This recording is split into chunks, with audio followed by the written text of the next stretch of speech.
Você está no canal EBD Já, eu sou Renato e hoje a gente vai dar início a mais um estudo no nosso canal. Hoje nós vamos estudar sobre a vida de Paulo.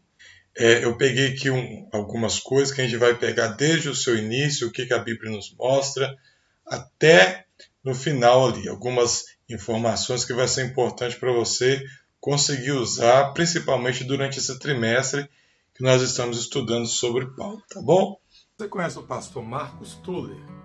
Pastor, escritor, pedagogo, bacharel em teologia, pós-graduado em docência superior, psicologia e gestão e supervisão escolar, mestre em educação, conferencista, articulista de revistas acadêmicas. É membro da Academia Evangélica de Letras Emílio Conte e membro correspondente na Academia Evangélica de Letras no Brasil. Autor de vários livros como O Manual do Professor da Escola Dominical, é um best-seller que provavelmente você deve conhecer, vencedor do prêmio APEC e publicado em espanhol também. Outros livros como Recurso Didático para a Escola Dominical, Dicionário de Educação Cristã, Ensino Participativo para a Escola Dominical, Abordagens e Práticas Pedagógicas Cristãs ou Práticas de Pedagogia Cristã, Didática Essencial, Sumário de Escatologia e Soteriologia.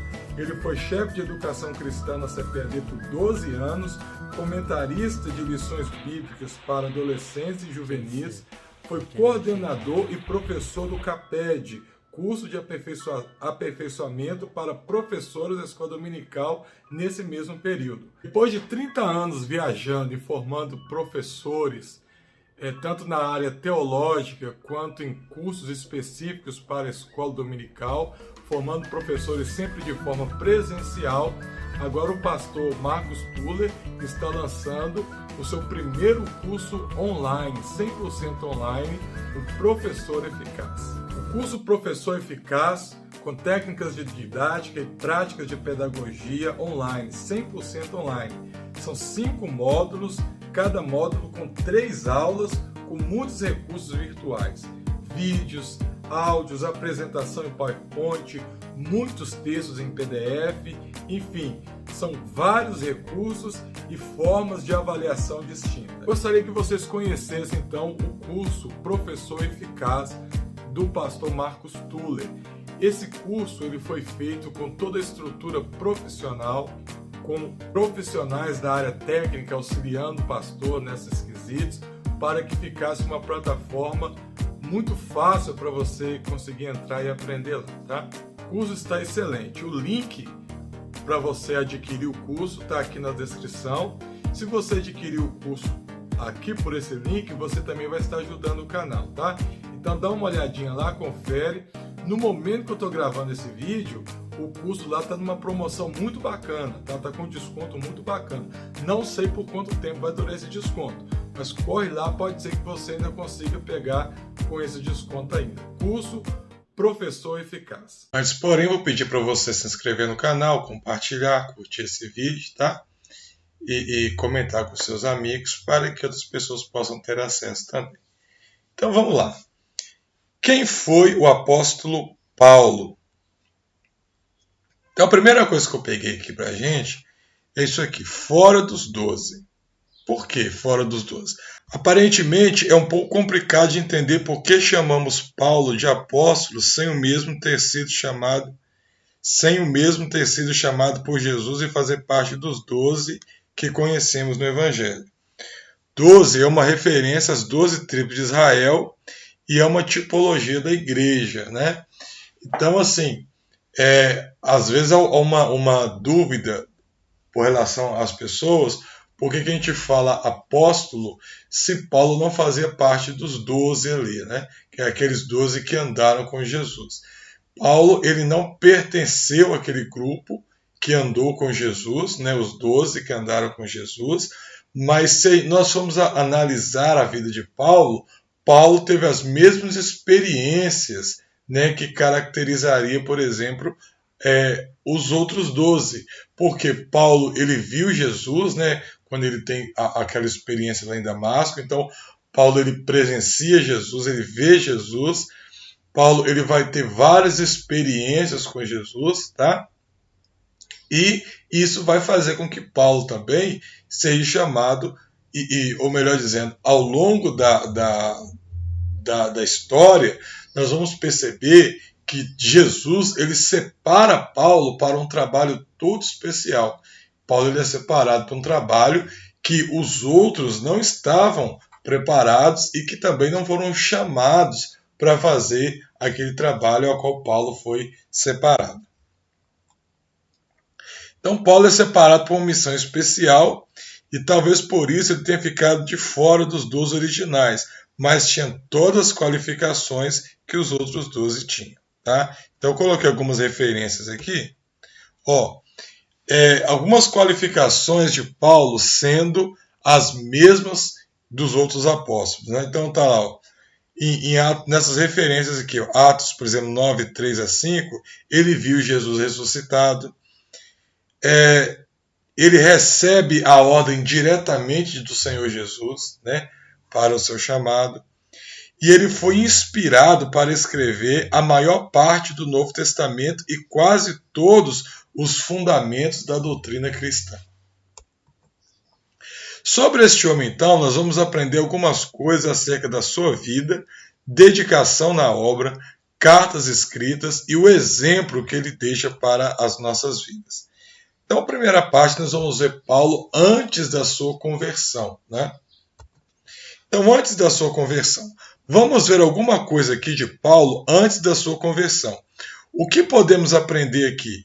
Entender o contexto e as coisas da sua infância pode nos mostrar coisas sobre Paulo que eu conheço hoje. Né?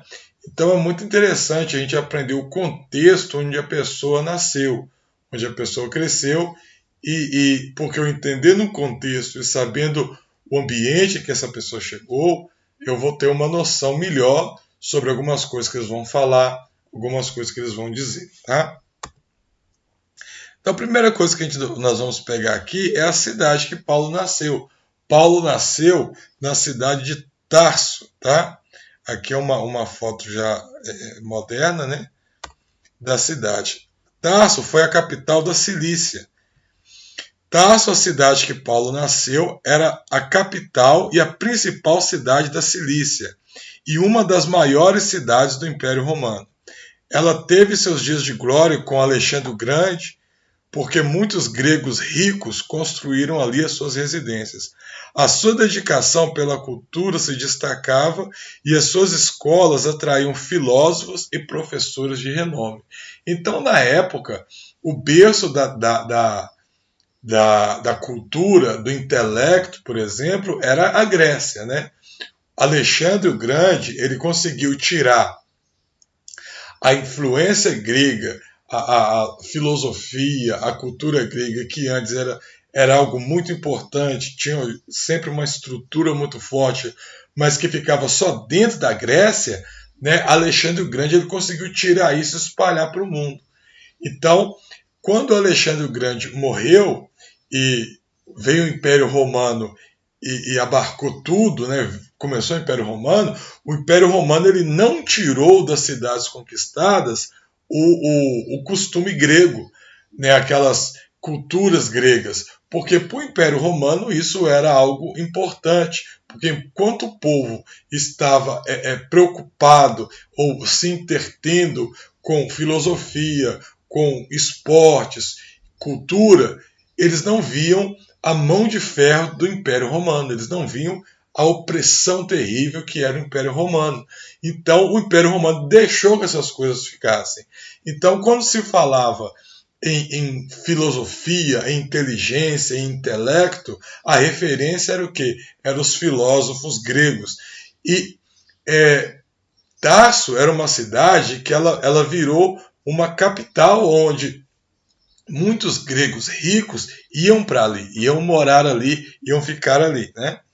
Então, assim, as escolas dali, elas tinham professores de renome, né? As escolas dali eram locais bem requisitados, exatamente por causa disso, né? Grandes imperadores privilegiavam também essa cidade, tá? Então, aqui, ó, Tarso também, ela era uma cidade famosa.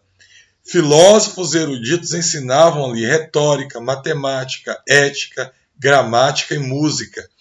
Antes de Paulo nascer, Oradores e filósofos treinados nas escolas de Tarso levavam o seu nome para outras terras. Olha que interessante.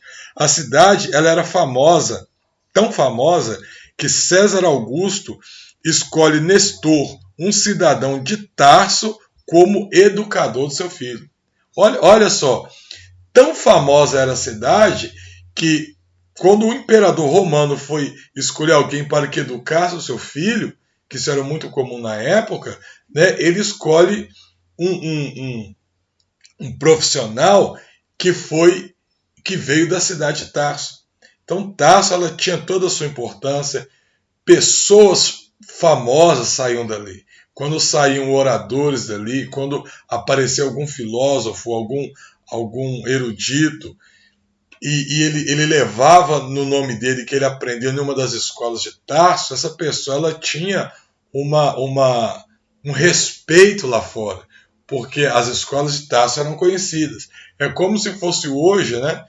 E você falasse que você fez uma faculdade, por exemplo, na PUC, você tem um gabarito maior, né? Porque é uma escola, uma universidade renomada.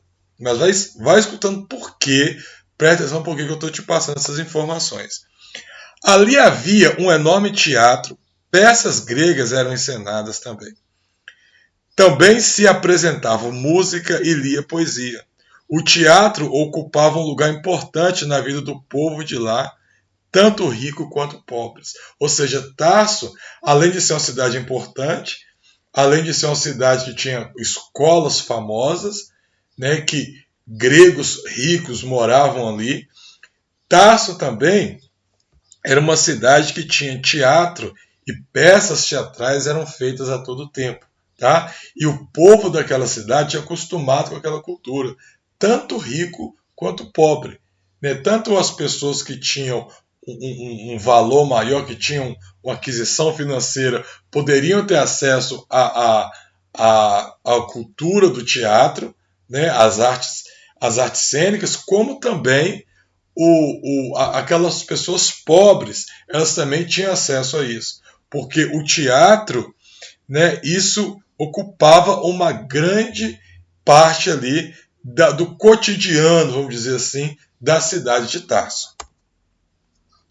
Outro ponto aqui, olha, cidade de Marco Antônio. Marco Antônio, famoso general romano, morava na cidade e gostava tanto dali que lhe deu autonomia. Isto é, permitiu que seus cidadãos fizessem suas próprias leis sem qualquer interferência de Roma e sem cobrar impostos deles. Olha que interessante. Roma, que era uma cidade, um império terrível, exatamente porque por subjugar as pessoas e cobrar esses valores das pessoas, Tarso, né, que era a capital da Cilícia, tinha o privilégio de não ter que pagar impostos. Exatamente porque Marco Antônio ele gostava dali, simplesmente por causa disso. Tamanho eram os atrativos que a cidade lhe proporcionava. Tá? Outra figura que vai interferir ali, o imperador Augusto.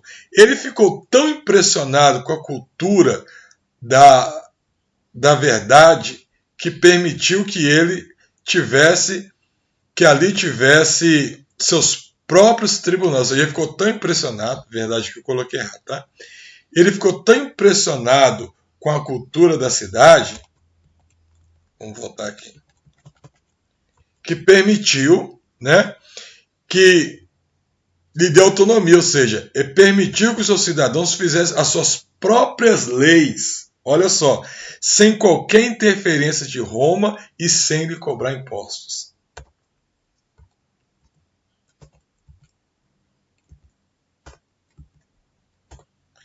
Ele ficou tão impressionado com a cultura, vamos falar de outra figura romana que apareceu ali, ó. O imperador Augusto, ele ficou tão impressionado com a cultura da cidade, não é verdade cidade, tá? Que permitiu que ela tivesse os seus próprios tribunais e nomeasse os seus próprios magistrados. Tarso tornou um centro favorecido despertando a inveja das cidades vizinhas. Então, as cidades invejavam Tarso.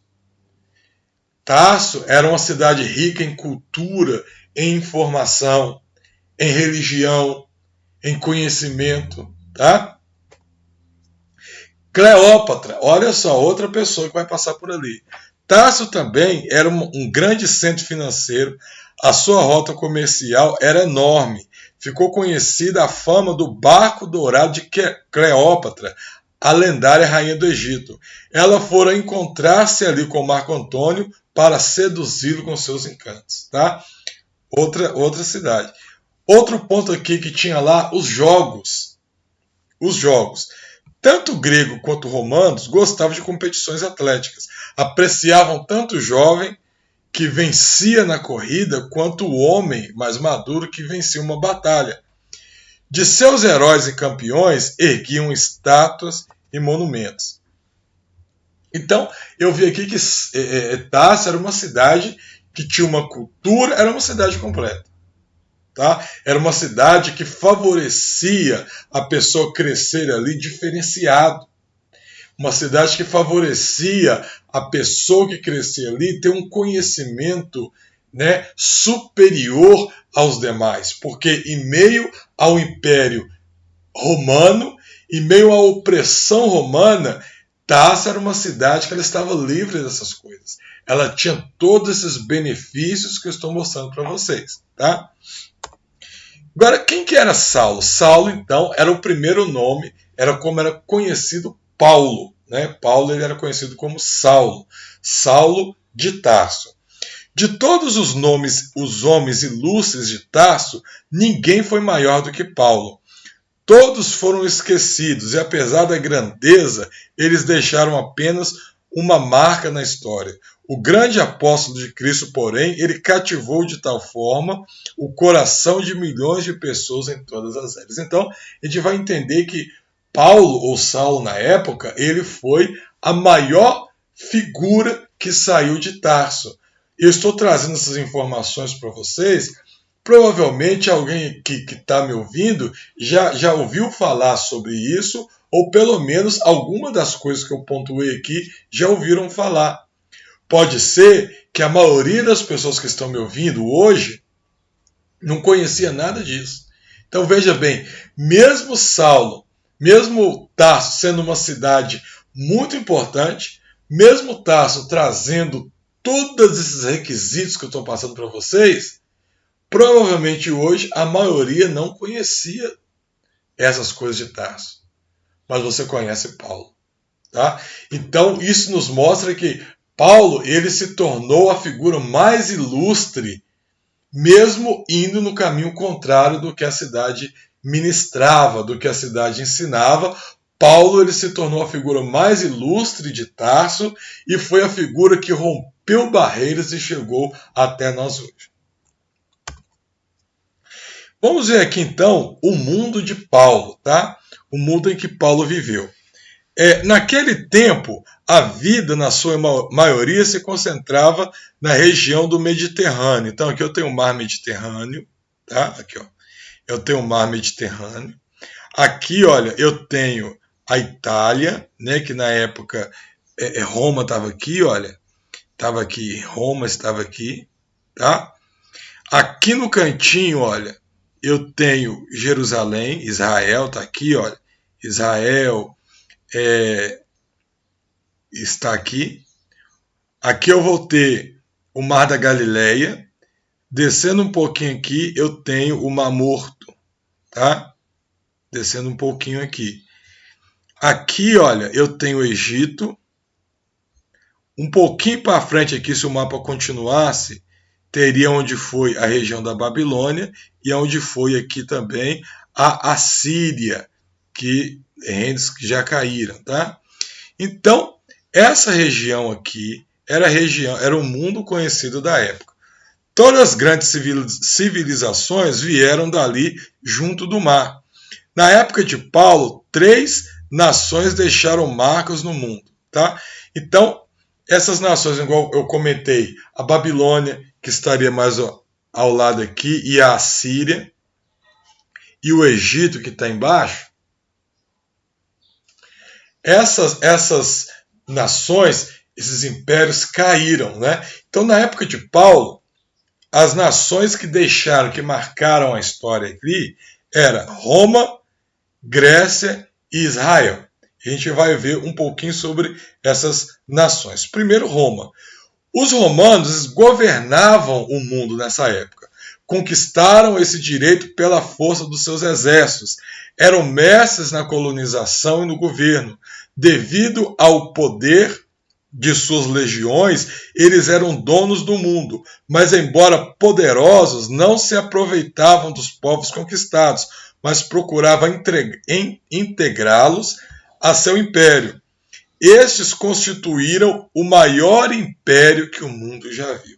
Então o império da época era o Império Romano, era o Império de Ferro, né? O império que estava governando a pulsos de ferro a civilização da época, tá? Então foi um império terrível, um império que trouxe marcas que está no mundo até hoje, de uma certa forma prevalece até hoje, né? Entre aspas, mas fisicamente o Império Romano já caiu.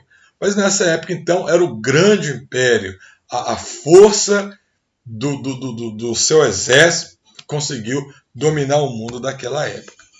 O segundo império, a segunda nação que destacou nessa época foi a nação grega, né, a Grécia.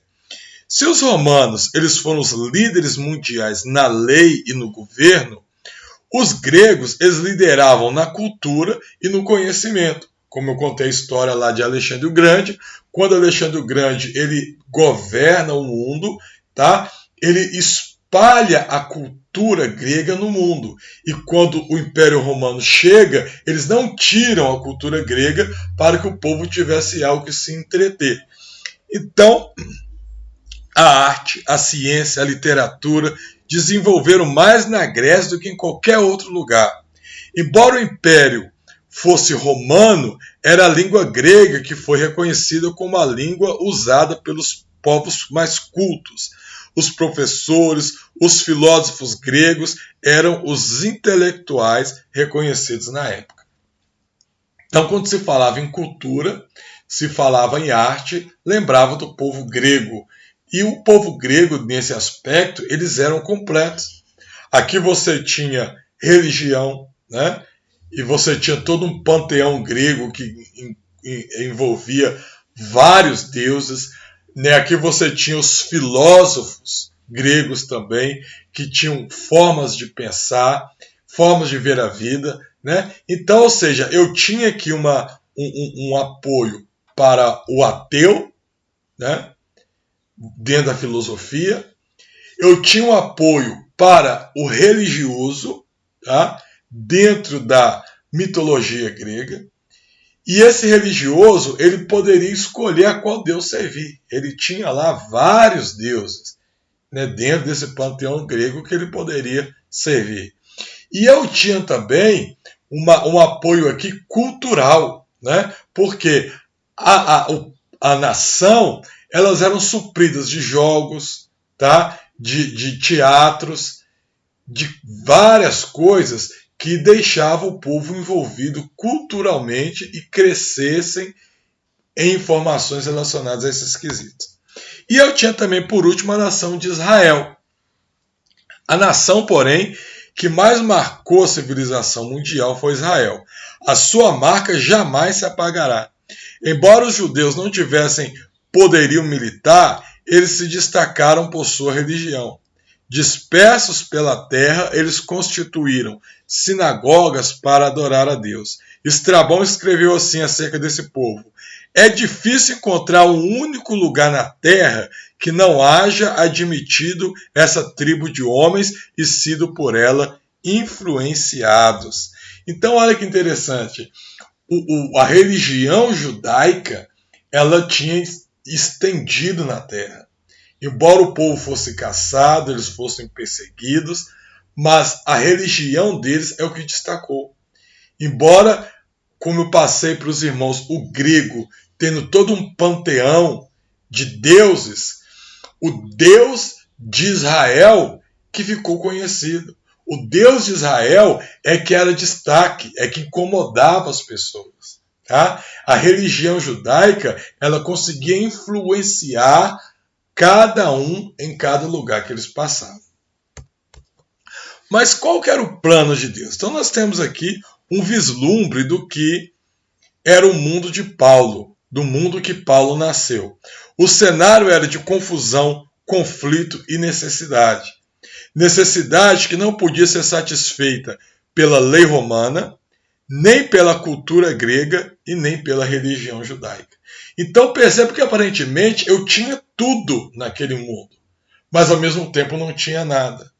Ao mesmo tempo que eram pessoas muito inteligentes, pessoas muito cultas, pessoas que tinham uma só religião e ao mesmo tempo estavam vivendo em conflito, em confusão, em desespero, né? Porque faltava tudo. A lei romana não supria, a cultura grega não supria e nem a religião judaica conseguia suprir. Então é nesse mundo que Deus vai enviar Paulo para anunciar o escape, anunciar a salvação, anunciar as boas novas do Evangelho de Cristo. Ah, irmão, mas o judaísmo então não era o Evangelho? Sim, o judaísmo ele cria no Deus verdadeiro. Porém, o judaísmo, o que o judaísmo fez? Ele interpretou erroneamente a Bíblia. O judaísmo, ele pegou a sua religião e fez com ela uma igualdade com todas as outras religiões. Em que se pautava as religiões? Boas obras. E os judeus, na sua maioria, eles acabaram fundamentando a sua religião também em obras, em rituais, em coisas que eu devo e coisas que eu não devo fazer. E não conseguiram enxergar que o seu testamento, o Velho Testamento, na verdade, estava apontando para a boa nova que era quem? Jesus que viria na terra. E que não era obras que ia salvar o homem, que não era mérito que ia salvar o homem, mas era crer e aceitar a Jesus como o único e suficiente Salvador. Tá? A infância e a vida de Saulo em Tarso. Vamos lá. O lar em Tarso. Nunca foi escrita uma biografia completa sobre Paulo. Essa tarefa seria impossível, mas nós temos alguns documentos que nos mostram algumas coisas sobre Tarso, tá? Sobre Paulo.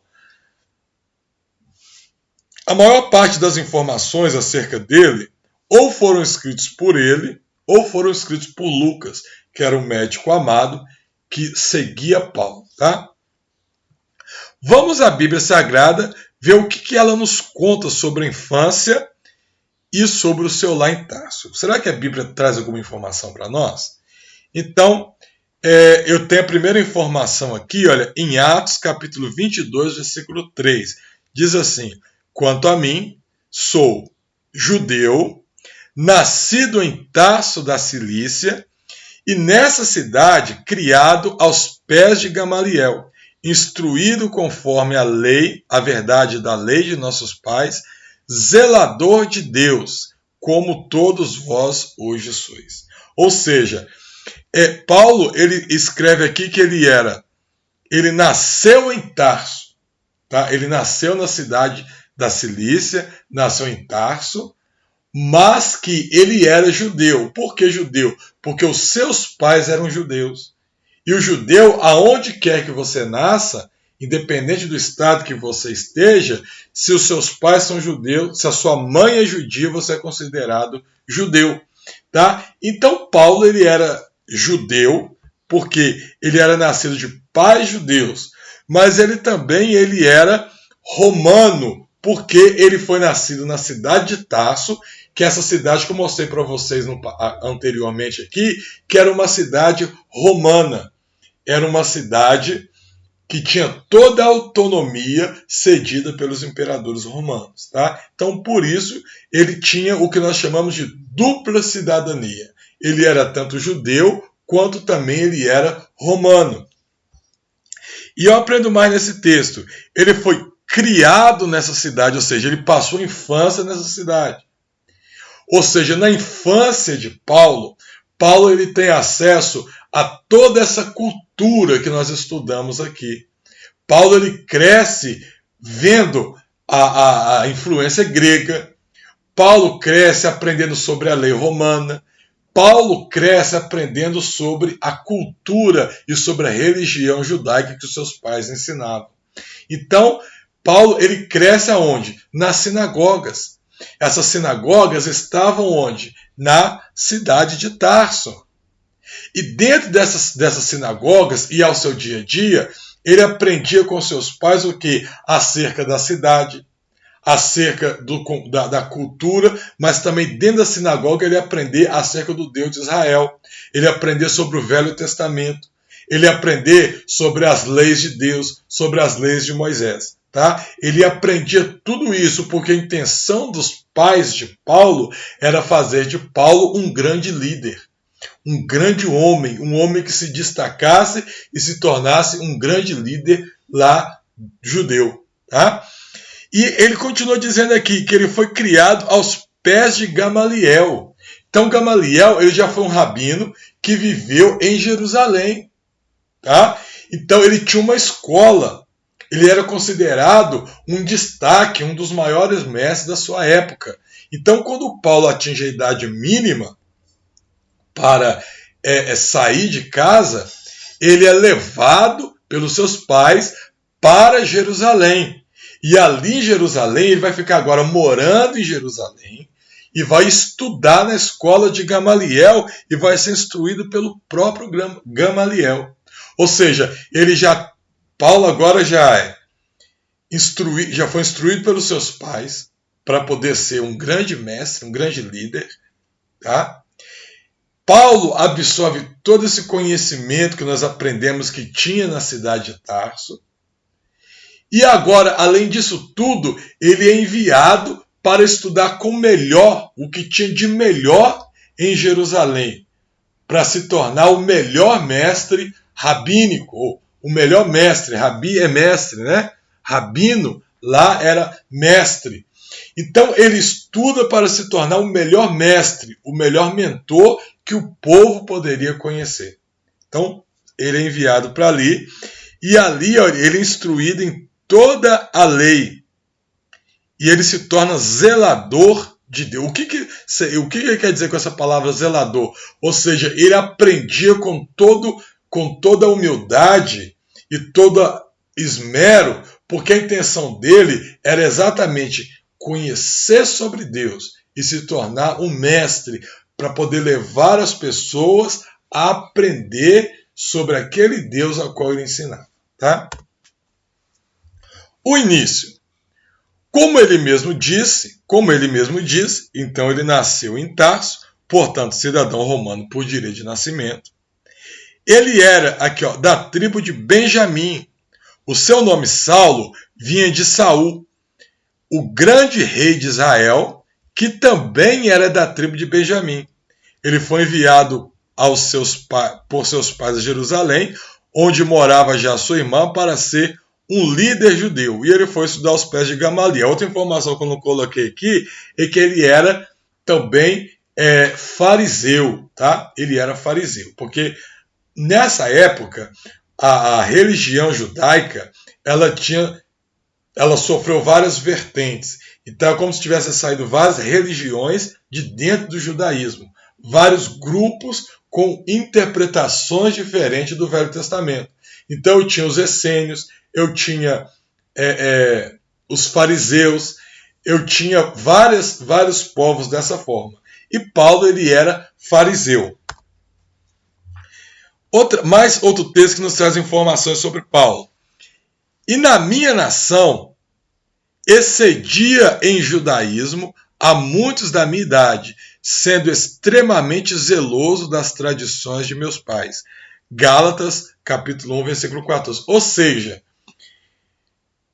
quando Paulo começa a estudar com Gamaliel, ele prova que realmente o que os seus pais almejavam dele. Ele se torna o melhor na escola. Ele se sobressai, e na minha nação excedia, ou seja, há muitos da minha idade, ou seja, na sala ele era o destaque. na sala de aula, estudando com Gamaliel, ele se destacava. As pessoas já viam Paulo naquela época como destaque, como mais inteligente, como mais empenhado. Tá? Paulo mostra aqui que veio estudar em Jerusalém e que realmente se destacou entre os outros, através do seu empenho aos estudos do judaísmo, também pela sua personalidade forte e também pela sua capacidade intelectual e pelo zelo que ele tinha pela tradição dos seus pais, que eram fariseus.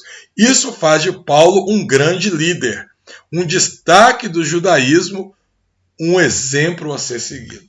Então perceba que a carreira de Paulo aqui até então estava levando Paulo a ser um grande mestre, a ser uma pessoa que teria um futuro brilhante pela frente, certo? Então entra aqui no cenário Jesus. Então vamos entender aqui como que Jesus entra nesse cenário aqui. Só que nós vamos fazer o seguinte, vamos parar por aqui, como a gente tem feito nos outros estudos, né? Vamos dar uma pausa aqui e já nosso próximo encontro, a gente vai continuar a vida de Paulo. Então eu já aprendi sobre a cidade de Paulo, eu aprendi sobre o mundo onde Paulo viveu, né?